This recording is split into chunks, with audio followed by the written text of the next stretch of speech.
और ये भी उनकी मदद कर रहे हैं। आप देखो आरएलपी का कैंडिडेट नागौर में नहीं उतारा, आरएलपी का कैंडिडेट सरदारपुरा में भी नहीं उतार रखा, क्योंकि दोनों घालमेल की राजनीति करते हैं। और उसी का नतीजा है जो कल रात को लिस्ट आई है, वो लिस्ट देख करके कि भाई को भाई से भिड़ाओ। हरिंदर जी सामने बेच करके मेरे कह रहे हैं कि चुनाव, उन्होंने बोला कि हरिंदर मिर्जा जी एक मजबूत कैंडिडेट हो सकते हैं, खींवसर से उनको नहीं मिलना चाहिए। तो उनको कहां पहुंचाना चाहिए कि उनको ज्योति के सामने पहुंचा दो। और अब की बार क्या है कि हमारे हनुमान जी और सीएम साहब जो हैं वो बिल्कुल एक साथ एक जैसे काम कर रहे हैं। मैं इस मंच के माध्यम से ये बात सबको बिल्कुल साफ तौर पे बता देना चाहती हूं। मैंने बधाई जरूर दी, मेरा भाई खड़ा हुआ, उसको टिकट मिली है, लेकिन मैंने उसको साफ बात बोली कि मेरा समर्थन जो है वो पार्टी के प्रति रहेगा। कि यहाँ के नेताजी कहते हैं मैंने पार्टी बनाई, वो पार्टी नहीं, मैं कहती हूं उन्होंने एक गिरोह बना करके एक गैंग बना रखी है। हमारे जो युवा साथी आज नशे की ओर जा रहे हैं, सगला जितना मन मिले नहीं बुजुर्ग वे कहे कि भाई खींवसर में नशो घणो आएगो। घटनाक्रम जिस तरीके से चल रहा है आप जानते हैं, टिकटों के बाद टिकटें निकल गई, नागौर और खींवसर के कैंडिडेट लास्ट में जाकर के अनाउंस हो रहे हैं। और उसका कारण क्या है वो सब पता है आप लोगों को। भाई अब की बार क्या है कि हमारे हनुमान जी और सीएम साहब जो हैं वो बिल्कुल एक साथ एक जैसे काम कर रहे हैं। उनके चलते उन्होंने बोला कि हरिंदर मिर्जा जी एक मजबूत कैंडिडेट हो सकते हैं, खींवसर से उनको नहीं मिलना चाहिए। तो उनको कहां पहुंचाना चाहिए कि उनको ज्योति के सामने पहुंचा दो। और यही ज्योति मिर्जा है। आप लोग जानते हैं कि जब हरिंदर मिर्जा जी पीछे बाई इलेक्शन लड़ रहे थे, मैंने कितनी ईमानदारी से काम किया था उनको जिताने का। मैंने कहा मेरा पूरा प्रयास था, एक एक बूथ की मैनेजमेंट मैंने करी थी यहां बैठ करके, जबकि उन्होंने अपने नामांकन में भी मुझे नहीं बुलाया था। लेकिन 20 दिन नागौर रह करके पूरा चुनाव मैंने संभाला था। और हरीश जी ने तो बोला था अपने एक भाषण में कि भाई इसी का खामियाजा ज्योति मिर्जा को भुगतना पड़ रहा है कि ज्यादा ईमानदारी से कांग्रेस की मदद कर दी थी।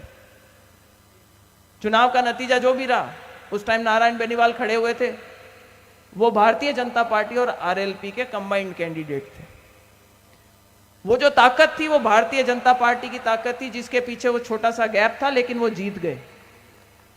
लेकिन उन्होंने क्या कहा, बड़े भाई से पूछो तो वो कहते हैं कि 25, भाई मेरे को भारतीय जनता पार्टी ने नहीं जिताया है, 24 सीटें जो भारतीय जनता पार्टी को मैंने जिता करके भेजा। बोला कि नहीं बोला उन्होंने पार्लियामेंट की सीटों के लिए। ऐसे कैसे नारायण जी जब यहां से खड़े हुए तो बोले भाई हमारा समझौता हुआ, एक सीट भारतीय जनता पार्टी को मिली और एक आरएलपी को मिली, मेरा भाई चुनाव चिन्ह के ऊपर लड़ा और जीत गए बीजेपी से। आरएलपी और बीजेपी के कंबाइंड कैंडिडेट बनके आरएलपी से जीत गए। हमें यह ताकत समझनी पड़ेगी कि भारतीय जनता पार्टी का जो मूल वोट है वो यहां पर 60,000 से ऊपर गिनती शुरू होती है खींवसर में। और रेवत जी ने जिस हिसाब से आज ला करके आरएलपी को अपने में लड़ाया है ना यहाँ पे मंच पे, उस हिसाब से मुझे लगता है कि रेवत जी के लाख से ऊपर वोट जाएंगे। आप लोगों का अगर यही समर्थन और इसी तरीके से मजबूती से अगर आप बैठे रहे तो मुझे 100% उम्मीद है कि ये जो सीट है ये भारतीय जनता पार्टी के खाते में जाएगी। फिर कल रात को जब लिस्ट निकली तो एक और पेच फंसाया उसमें। प्रयास यह किया कि किस तरीके से ज्योति को धीमा करा जा सके कि वो खींवसर नहीं जाए प्रचार में, या किस तरीके से कंफ्यूजन हो कि कुचेरा के वोट बढ़ जाएं। देखो मेरे पास में बहुत से लोगों के फोन आए उसके बाद कि भाई अब क्या करेंगे।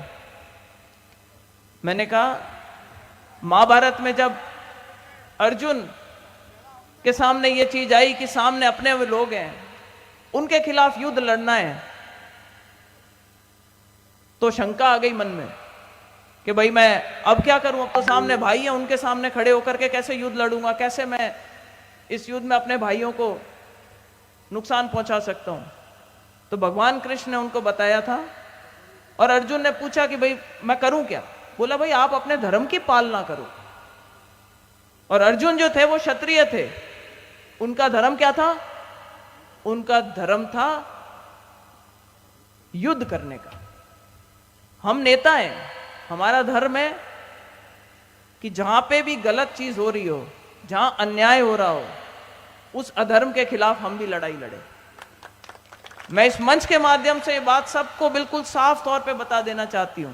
मैंने बधाई जरूर दी, मेरा भाई खड़ा हुआ, उसको टिकट मिली है, लेकिन मैंने उसको साफ बात बोली कि मेरा समर्थन जो है वो पार्टी के प्रति रहेगा। मेरा पूरा समर्थन जितना जी जान से लगा सकती हूँ मैं भारतीय जनता पार्टी को सहयोग करूंगी और रेवत डांगा जी को जिताने में मेरा पूरी जो ताकत है वो उसमें झोंकूंगी मैं। तो मैं आज मंच से किसी को भी अगर कोई शंका गिला हो मन में, मैं चाहती हूं कि वो भाई दूर कर ले। पिछले कुछ समय में खींवसर में बहुत ज्यादा गुंडागर्दी हुई है, इसीलिए मैं कि यहाँ के नेताजी कहते हैं मैंने पार्टी बनाई, वो पार्टी नहीं, मैं कहती हूं उन्होंने एक गिरोह बना करके एक गैंग बना रखी है। तो किसी ने मुझसे पूछा कि गिरोह कैसे? मैंने कहा भाई गैंगस्टर क्या करते हैं? मैंने कहा गैंगस्टर दहशत फैलाते हैं, डराते हैं, धमकाते हैं, लोगों को अपराध की ओर प्रेरित करते हैं, दूसरे जो अपराध करते हैं उनको संरक्षण देते हैं। मैंने कहा राजनेता ऐसे नहीं होते। समाज की बात करने वाले, जाटों की ठेकेदारी उठाने वाले, किसानों की ठेकेदारी उठाने वाले जो नेता हैं हमारे बीच में, आज मैं आप लोगों से निवेदन करती हूं कि जितना खींवसर ने शायद पिछले 15-20 सालों में भुगता है, शायद किसी विधानसभा में नहीं भुगता होगा। और बकैवे नहीं आपने के 2003 में शुरू हुई, 2023 आएगी, बीसी लागे बीसी, वह बीसी को टाइम आएगा, 20 वर्ष हुईगा अभी बाद में। और इस मंच से एक ने बहुत अच्छी बात करी कि शायद वो शुरू में जब राजनीतिक जीवन शुरू किया था उनकी मंशा रही होगी कि मैं लोगों की मदद करूं, लेकिन कहीं ना कहीं आप लोगों ने इतनी बार जिता दिया, कोई भी विपरीत परिस्थिति हो उसमें जिता दिया कि आज अहंकार चढ़ के बोलता है। और अहंकार तो रावण का भी ले मरा उसको। आज अगर आप लोग मजबूत रहोगे और आज अगर उनको ये चुनाव हराते हो तो हो सकता है कि वो सही रास्ते पे चलने लग जाए। बहन बेटियों के लिए समाज में मंच पे खड़े होकर के लिए हल्के शब्द बोलना, कोई अगर एक जगह और बोले, कहते हैं कि भाई अगर ये खींवसर के अंदर एक भ्रम फैला रखा है कि अगर खींवसर में मुझे अगर विधायकी से हटा दिया तो यहां पर जो ट्यूबवेलें चल रही है वो नहीं चलेगी, जो भाटे निकल रहे हैं वो नहीं निकलेंगे। तो भाई एक बात बता दूं इस मंच से वापस कि व्यवस्था तो है जैसे ही चलेगी, उसके लिए उनका कोई लेना देना नहीं है। राज पलटेगा, हम भी पूरी कोशिश करेंगे आपकी मदद करने की, चाहे भाटा निकालने की बात हो, चाहे आपके कनेक्शन दिलाने की बात हो। जिस चीज के हम खिलाफ हैं उस चीज से आप खुद भी परेशान हो कि हमारे जो युवा साथी आज नशे की ओर जा रहे हैं। सगलाई जितना मन मिले नहीं बुजुर्ग बह कि भाई खींवसर में नशो घणो आएगो, टिंगरिया मां का बिगड़ रही है अब। तो समाज सुधारने की थोड़ी थोड़ी जिम्मेदारी सबको उठनी पड़ेगी। और फिर एक बार बताती हूं कि ये जो दहशत फैलाई, सब आज आके बोलते हैं कि भाई अगर इनको हरा दिया या इनके खिलाफ खड़े हो गए और कल को ये खुदा ना खास्ता जीत गए तो फिर ये मां के आटा गणा काट दी।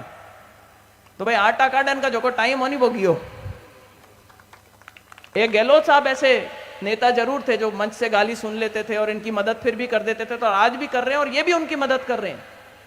आप देखो आरएलपी का कैंडिडेट नागौर में नहीं उतारा, आरएलपी का कैंडिडेट सरदारपुरा में भी नहीं उतार रखा। पता चलता है कितनी घालमेल है। और अगर समाज का कोई सबसे बड़ा दुश्मन रहा है, मैं इस मंच के माध्यम से कहना चाहती हूं कि वह अशोक गहलोत था।